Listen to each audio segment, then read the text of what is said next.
आज लोकतंत्र भी खतरे में है और संविधान भी खतरे में है, इसलिए दोनों की रक्षा के लिए अब उठना पड़ेगा।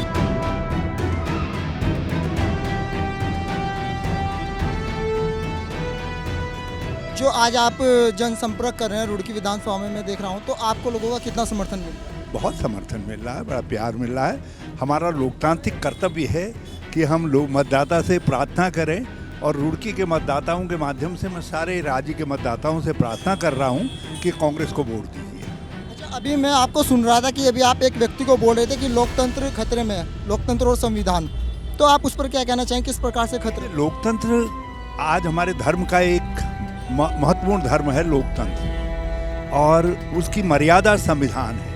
आज लोकतंत्र भी खतरे में है और संविधान भी खतरे में है, इसलिए दोनों की रक्षा के लिए अब उठना पड़ेगा। जिस तरीके से कृष्ण और अर्जुन उठे थे, उसी तरीके से जनता जनार्दन को भी इसकी रक्षा के लिए उठना पड़ेगा। एक बात और, उमेश कुमार जी ने आज अपनी एफबी पर एक पोस्ट की है, तो उसमें उन्होंने बोला कि आप अंदरूनी बीजेपी को समर्थन कर रहे हैं और बीजेपी को आप ज्वाइन करेंगे 10 विधायकों के साथ। तो उन्होंने और बीजेपी ने आपको, बिहार की जनता या उत्तराखंड की जनता इस लायक उस पोस्ट को या उस पोस्ट के करने वाले को इस लायक समझती है कि मैं उसका खंडन भी करूं? नहीं, उन्होंने बोला है कि बीजेपी आपको राज्यपाल का पद देगी 4 जून के बाद। मैं कह रहा हूं कि क्या वो व्यक्ति और उनकी पोस्ट इस लायक है कि मैं उसका खंडन करूं? मैं इस लायक नहीं समझता। अच्छा, रुड़की हाँ, चलो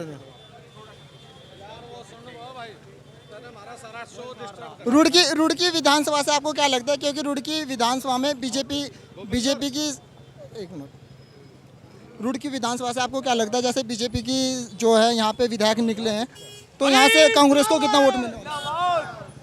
जी, यहाँ से हम बहुत अच्छे बहुमत के साथ जीतेंगे, क्योंकि विधायक कुछ कर नहीं पाए, रुड़की की शान को नहीं बढ़ा पाए। जनसंपर्क के बारे में आप क्या कहना चाहेंगे, और कितना समर्थन मिला हरीश रावत जी को यहाँ से? समर्थन पूरा मिल रहा है। हम जनसंपर्क के माध्यम से अपना जो प्रत्याशी है उसके 72 मुद्दे जो हैं, जो हरिद्वार में नारसन से लेकर धर्मपुर तक और भगवानपुर विधानसभा से लेकर लक्सर विधानसभा तक का जो क्षेत्र है, वो सारे मुद्दे हम जनता के बीच लेके जा रहे हैं। उनसे अपील कर रहे हैं कि हम इन मुद्दों का समाधान करेंगे और हमें आशीर्वाद दीजिए। और इस बार बहुत बड़ा चेंज है। क्या चेंज है इस बार? भाई, महंगाई नहीं रुकी, उस एक कारण, रोजगार नहीं मिले दूसरा कारण, डॉलर बढ़ गया तीसरा कारण, चौथा कारण यह है कि जो छोटे व्यापारी हैं उनका कारोबार जीएसटी ने बिल्कुल ठिकाना लगा दिया। ऑनलाइन बिजनेस इतना बढ़ गया कि व्यापारी जो आप देखो खाली बैठे, देखो लेकर घुमाओ उधर खाली हैं। तो आपको क्या लगता है कि ऑनलाइन बिजनेस नहीं होना चाहिए? नहीं, ऑनलाइन बिजनेस तो हो, लेकिन हिंदुस्तान की कंपनियों का हो। आपने ये छोटे जो व्यापारी हैं, ये राष्ट्र के निर्माण में जिनकी भूमिका है, उन्हें तो ख़त्म कर दिया। अगर कल कोई बेरोजगार हो गए क्या करेंगे? अमेज़ॉन तो 51% पैसा लेके अमेरिका चली जाएगी, और ये कहाँ जाएंगे? सवाल तो सरकार की नीतियों का है ना। और फिर उत्तराखंड में कर्ज सरकार पे दुगना हो गया, प्रति व्यक्ति जो पर कैपिटा इनकम है घट गई, लोन बढ़ गया, ये सब मिसमैनेजमेंट। कांग्रेस की क्या नीतियाँ है इस चुनाव में? कांग्रेस ने 60 साल में 55 लाख करोड़ कर्ज हुआ देश में, और इन्होंने 9 साल में 1,83,000 करोड़ कर दिया। कांग्रेस की नीतियों की बात आप अभी कर रहे थे, तो नीतियाँ क्या है? नीतियाँ, अरे नीतियाँ ही तो मैनेजमेंट है। फाइनेंस का मैनेजमेंट है, एग्रीकल्चर का मैनेजमेंट है, सिविल एडमिनिस्ट्रेशन का मैनेजमेंट है। कांग्रेस के पास तो सारी चीज़ें, कांग्रेस ने थोड़ा ही करा के, किसी ने कोई गलती करी तो जो है उसका घर तोड़ने चले गए। रूल ऑफ लॉ से काम हुआ। जो है स्वर्गीय राजीव गांधी जी के हत्या में भी 20 साल लगे, लेकिन उन्होंने कानून को सर्वोपरि मानते हुए कार्रवाई हुई है। सत्ताहीन जो होना पड़ा, सत्ता में नहीं आने का कारण क्या रहा है? और 2024 के चुनाव में सुनो, हिंदुस्तान जो है ये एक लिबरल स्टेट है। यहाँ पे जो इस तरह का हेट स्पीच का जो माहौल है उसने देश को बर्बाद किया है। उसमें हमारे देश की इकोनॉमी भी बर्बाद हुई, प्रोग्रेस प्रभावित हुई। और उससे जो है आप देखो ना कितना नशा बिक रहा है। आप तो लोकल चैनल है आपका, आप देखो कितना जो है स्मैक बिक रहा है, और ये किसके इशारे पे बिक रहा है, इसे सरकार रोक क्यों नहीं रही? इश्यूज तो हैं। तो जनता कितना समझ रही है, आपकी बात से कितना सहमत है जनता? समझेगी, जनता के हाथ में तो कटोरा है। जनता अब नहीं समझेगी तो कब समझेगी? और अगर अब भी नहीं समझी फिर इसका कुछ और रास्ता होगा। तो आपको क्या लगता है मुझे क्या लग रहा है, मुझे कि हरिद्वार लोकसभा जीत पाएगी कांग्रेस पार्टी या नहीं? बिल्कुल बिल्कुल मुझे तो लग रहा है। कितनी वोटों से? भाई वोट मैं गिनती में तो हूँ नहीं अभी, लेकिन मेरा जो अपना आंकड़ा है उसमें 1 लाख से अधिक वोटों से हम जीत जाएंगे। चलिए, धन्यवाद।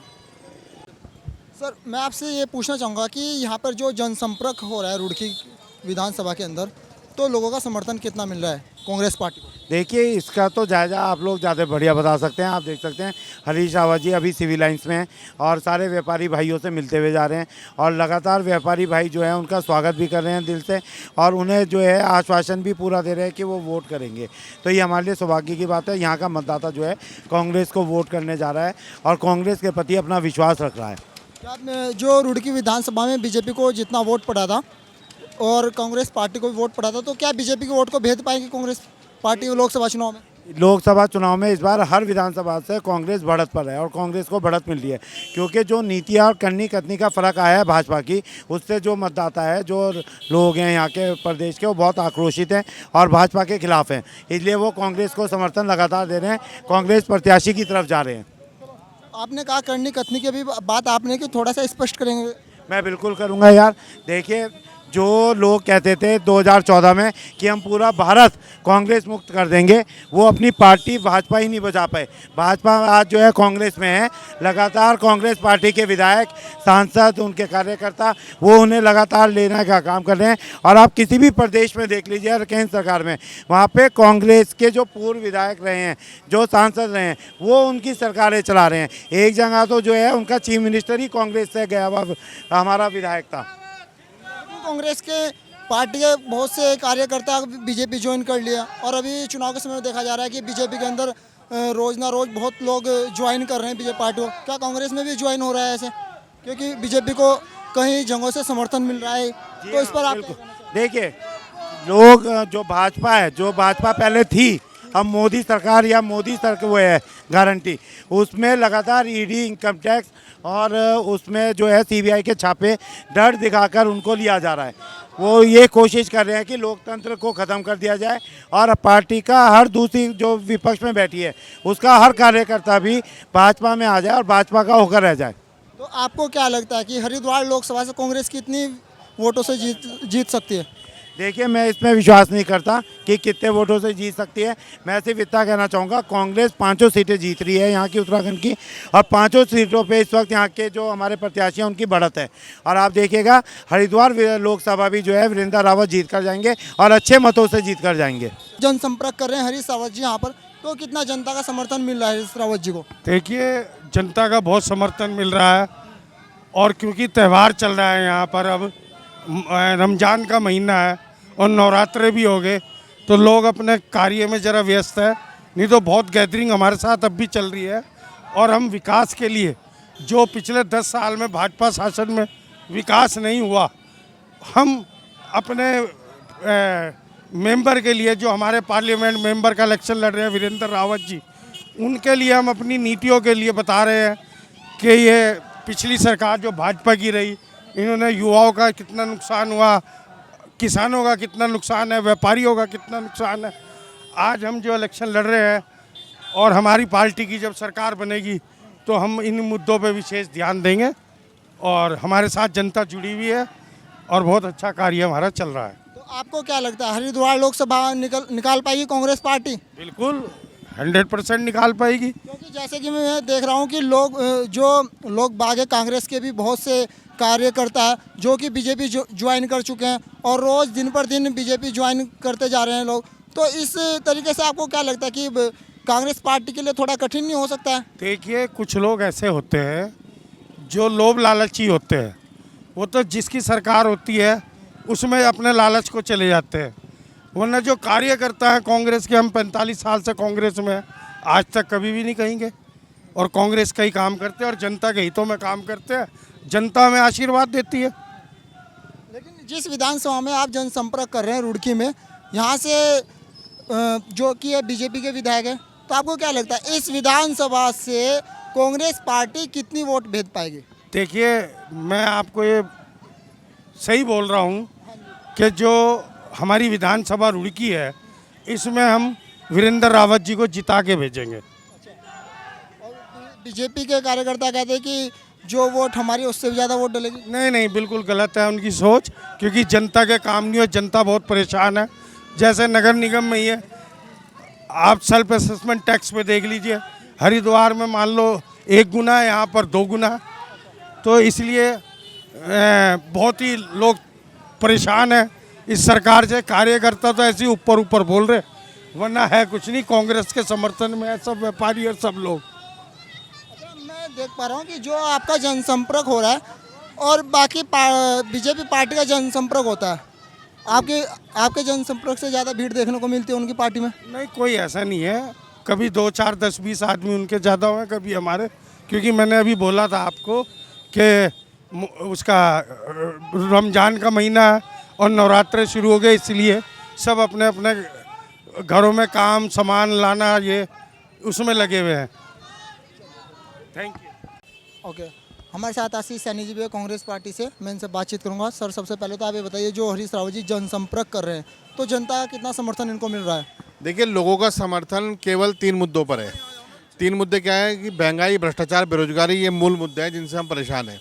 शिक्षा की जो फीस में वृद्धि हुई है, महंगाई बढ़ी है और बेरोजगारी की सीमा आज 44% तक पहुंच गई है। देश में बहुत चीज़ें जो अर्थव्यवस्था से जुड़ी हैं वो बर्बाद हुई है और इन्होंने जनता का धन लूटकर जो अपने उद्योगपतियों की जेब में भरा, आज जनता के ऊपर कर्ज के रूप में आ गया है।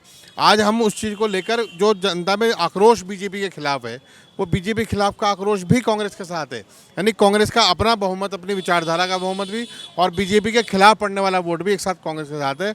और इस अंडर करंट चुनाव में जो बिल्कुल निश्चित है कि कांग्रेस जीतने वाली है। इंडिया गठबंधन पूरे उत्तर भारत में बहुत मजबूती के साथ आएगा और भारतीय जनता पार्टी को कम से कम भी 150 सीट का डेंट केवल उत्तर भारत के हिंदी क्षेत्र से लगने वाला है।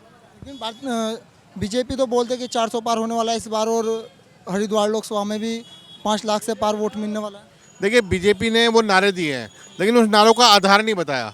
ये नहीं बताया कि ऐसा क्या कारण है कि 2019 का मतदाता आपको 5 लाख अधिक बढ़ाकर दे रहा है। कहाँ दे रहा है वोट? 2019 में जिस जुमले का इस्तेमाल किया वो पुलवामा अटैक था। शहीदों के नाम पर देश के प्रधानमंत्री ने वोट मांगे, कभी धर्म के नाम पर मांगे। लेकिन आज इस 2024 का चुनाव मुद्दों के आधार पर है और इन मुद्दों के आधार पर भाजपा हर जगह फेल है।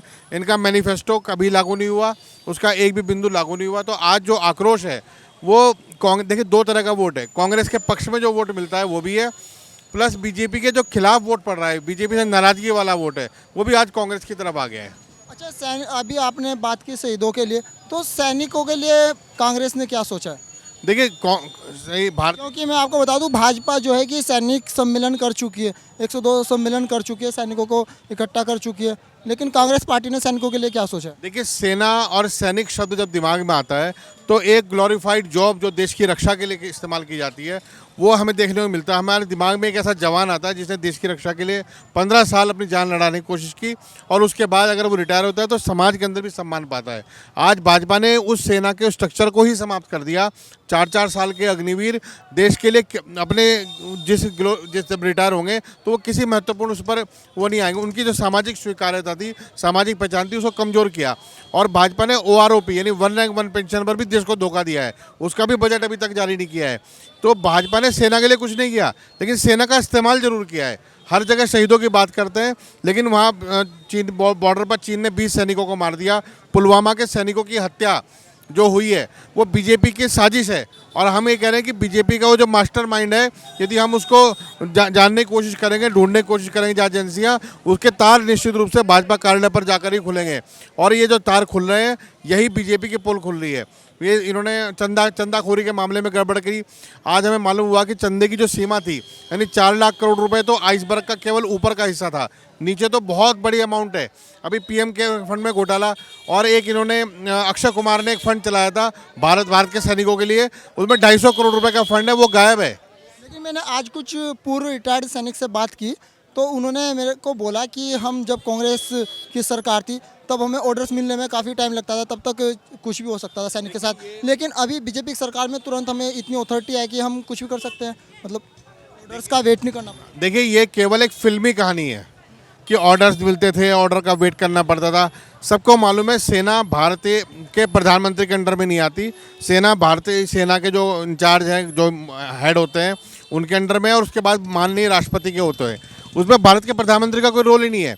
तो ये बात कहना कि राष्ट्रीय रक्षा के लिए कोई महत्वपूर्ण कदम उठाना तो ऑर्डर की वेट करनी पड़ती थी, ये एक फिल्मी कहानी है। और जो लोग इस फिल्मी कहानी पर भरोसा करते हैं वही देश के सबसे बड़े तबाही के जिम्मेदार लोग हैं। लेकिन आज वो स्थिति बदली है। आज पूरे देश में लोग समझदारी से वोट करेंगे, मुद्दों पर वोट करेंगे, सेना के गैर जरूरी इस्तेमाल जो चुनाव में किया गया उस पर वोट करेंगे, और पुलवामा जैसे शहीदों की आत्मा की शांति की लड़ाई के लिए, उनके न्याय की लड़ाई के लिए आज इस तानाशाही सरकार जिसने उस मास्टर माइंड को अपने अंदर छुपा रखा है उसके खिलाफ वोट करेंगे। अच्छा, एक लास्ट सवाल मेरा आपसे कि जिस रुड़की विधानसभा में आप जनसंपर्क कर रहे हैं, यहाँ से कितनी वोट मिलने वाली है कांग्रेस पार्टी को? देखिए मैं यहाँ रुड़की प्लस यहाँ पर बीजेपी के ही आज तक विधायक रहे हैं। नहीं, रुड़की से लेके अगर आप देखेंगे 8 विधानसभाओं की मैं जिम्मेदारी लेता हूँ जो हमारे नज़दीक में पड़ती है, और बाकी की मैंने भी जानकारी हासिल नहीं की। लेकिन इन 8 विधानसभा में एक भी विधानसभा नहीं है जो हम हार रहे हैं। रुड़की को भी हम जीत रहे हैं। कितनी वोटों से? रुड़की को हम बहुत ज़्यादा अंतर से नहीं, 5-10 हज़ार वोट से जीत पाएंगे, लेकिन रुड़की भी हम जीत रहे हैं। जिसको बीजेपी का गढ़ मानते थे, हम 2012 में ध्वस्त कर चुके हैं इसको। और यहाँ पर नगर निगम में भी बीजेपी को हमेशा हराया गया है और बहुत अच्छे अंतर से हराया गया है। निश्चित रूप से यहाँ पर जो बीजेपी के खिलाफ का वोट है, जो इनसे नाराज वोट है, वो बहुत बड़ी भारी संख्या में है। जिनको मानते थे कि बीजेपी का वोट है, आज वो सब अलग है। चाहे वो किसान हो, चाहे जवान हो, या कोई भी व्यक्ति हो जो असली पूर्व सैनिक है, जिसमें जो इन चीज़ों को समझ रहा है, वो बीजेपी को कभी वोट नहीं देगा क्योंकि उसका लड़का बेरोजगार बैठा है। अगर वो सेना में गया है तो 4 साल का अग्निवीर बना रहे हैं। तो आपको लगता है कि रुड़की विधानसभा से आप वो वोट को भेज पाएंगे जो वोट की बीजेपी को पड़ा था विधानसभा में? निश्चित रूप से 2022 के विधानसभा और 2019 के लोकसभा चुनाव के सापेक्ष में हम रखेंगे तो निश्चित रूप से इस लोकसभा चुनाव में रुड़की विधानसभा में हम बीजेपी से ज़्यादा वोट लेकर आएंगे, प्लस इन 8 विधानसभा में लेकर आएंगे। अब जो बची हुई 6 हैं उनमें भी कार्य कर रहे हैं ताकि और उनको भी जीतने की कोशिश की जा सके।